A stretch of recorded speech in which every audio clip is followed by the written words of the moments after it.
Let's go ahead and start our discussion on the mole. So let's start by reviewing.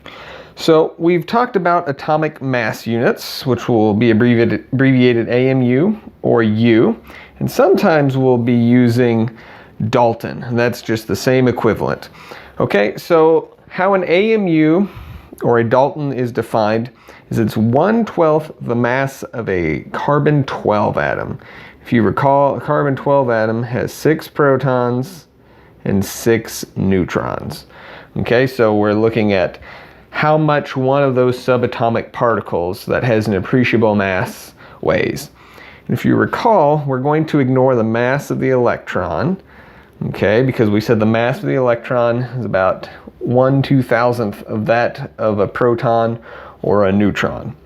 We also need to go ahead and state that the atomic mass is the weighted average of the isotopic masses. So what we could say here is that the weighted average of the isotopic masses is equal to the sum of the fractional abundance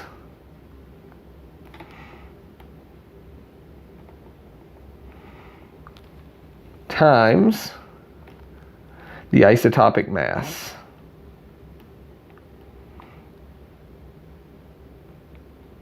And that will be for some component I. All right, so in the first unit we talked about that the mole was the SI unit for amount, but we've yet to discuss what it actually is. So we need to figure out how are we going to think about moles. We can't compare mass amounts because if you think about a chemical formula, let's go ahead and use our favorite example here of water, so H2O. Whenever we're looking at a chemical formula, we give the ratio of atoms. We look at the number of atoms that are present there. And what we should note is that different atoms have different atomic weights. And even then, we have isotopes of the same atoms that will have different masses. So we're trying to compare the number of atoms. So one of the things that we can do is we can convert between atoms and moles. And we can also, instead of atoms per mole, if we're looking at water, which is a molecule, we could compare molecules, or even formula units if we're looking at some sort of ionic species. Okay, so one of the ways that we can go between grams to moles is by using a molar mass. And a molar mass has units of grams per mole. And this tells us the mass of 1 mole of the element. Okay, so let's go ahead and look at H2O. So H2O, we know, if we look at the periodic table, we know that hydrogen has a mass of 1.01 grams per mole, or we might have written that as AMU. But now since we're looking at more of a bulk property instead of the mass of one water molecule, we're going to use grams per mole. And then oxygen has a mass of 16 grams per mole. Okay, so we have 2 hydrogens and 1 oxygen. So even though the ratio is 2 hydrogen atoms to 1 oxygen atom, the majority of the mass comes from the oxygen.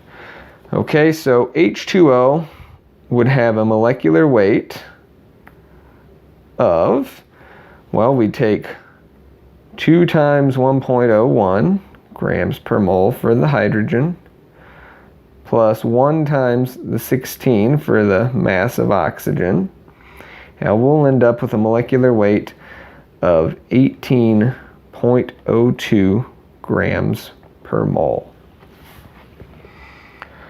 Okay, so this is an important concept here, is that whenever we write out a chemical formula, it shows us the ratio of the atoms, but then we'll have to actually look at the molecular weights of the individual atoms to figure out the molecular mass of our compound. So what we can do with the molar mass, since it has units of grams per mole, is this allows us to convert between grams and moles. And another way that we can think about this, instead of saying that there's 2 hydrogen atoms and 1 oxygen atom, if we have 1 mole of water, we can say that there are 2 moles of hydrogen present and 1 mole of oxygen. Okay, so we can use the molar mass to go from grams to moles or moles to grams. But then the question is, how do we go from moles to atoms or atoms to moles? So the way that we do that is we use Avogadro's number. And this is a constant, and this tells us there are 6.022 times 10 to the 23rd atoms per mole, or molecules per mole. So this gives us the necessary conversion factor to go between moles and atoms. So let's go ahead and try to get some perspective on Avogadro's number. So we'll abbreviate Avogadro's number with a capital N and then a subscript capital A. And this will allow us to convert from, it could be atoms, molecules, or formula units, but it will allow us to go from atoms to moles or moles to atoms. So to give you an idea in terms of the order of magnitude of Avogadro's number, so if we consider the age of the universe to be 13.7 billion years, okay, well that's only 4.32 times 10 to the 17th seconds. So that's less than a millionth of the size of Avogadro's number. If you are going to consider all of the water in the world's oceans in terms of milliliters, okay, this is only twice the size of Avogadro's number. And if you're used to baking, then you would know that 1 teaspoon is equal to 5 milliliters. So that can give you a little bit further perspective. So let's go ahead and try to practice a few conversions going from grams to moles and then moles to atoms. All right, so in this particular problem, we want to know how many moles and how many atoms of silicone are in a sample weighing 10.53 grams. And then if we look on the periodic table, we'll see that the atomic mass of silicone is 28.0855 AMU, or how we'll start to write it if we're looking at doing conversions between grams and moles is the molecular weight of silicone is 28.0855 grams per mole. So the first thing that we'll do for these conversions is go ahead and write out what you know. So our known is 10.53 grams.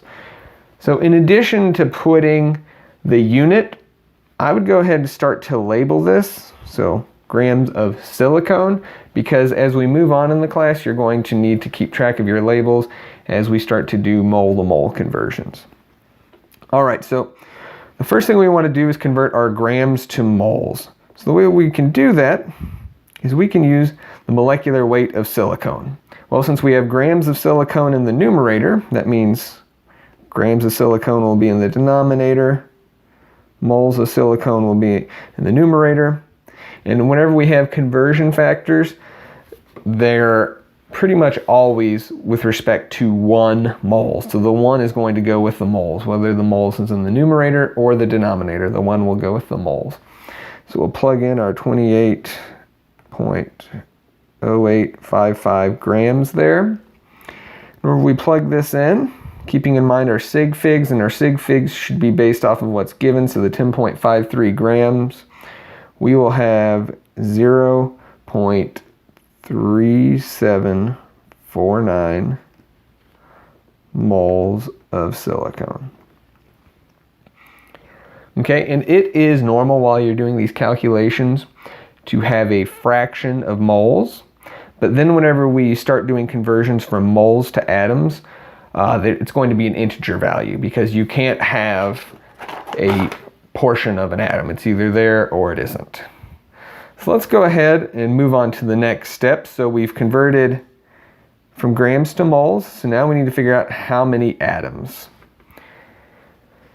So while we're doing this problem, the first time we're going to make it 2 one-step problems, and then after we finish, I'll show you how to make it one two-step problem, okay? So let's go ahead, and here we have our moles of silicone. So if we want to convert this to atoms, we need to use Avogadro's number. If you recall, Avogadro's number is 6.022 times 10 to the 23rd. So we'll start with our given, which is the 0.3749 moles of silicone. And then for this conversion, moles of silicone is in the numerator, so we need to put moles of silicone in the denominator, and the 1 always goes with the moles for our conversion factors. And then we'll put 6.022 times 10 to the 23rd, and this will be units that are atoms of silicone. So whenever we plug that in, we'll get a number in scientific notation, but it should be 2.258 times 10 to the 23rd atoms of silicone. Okay, so again, like I said, we broke this problem into 2 one-step conversions, but in the future I would probably do 1 multi-step conversion problem. So the way that you would approach this is, if you know that you are going to be going from grams to atoms, we don't have a conversion factor that lets us go directly from grams to atoms. We have to convert it to moles first.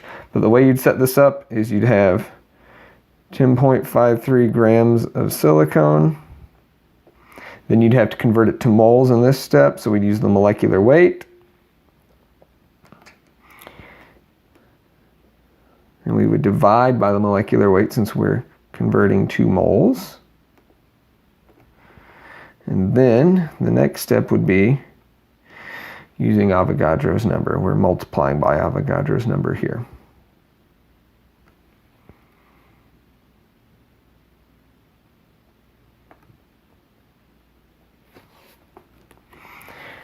All right, and I'll go ahead and show you guys a quick shortcut. So to recap, if you are going from mass, which is typically in terms of grams, to moles,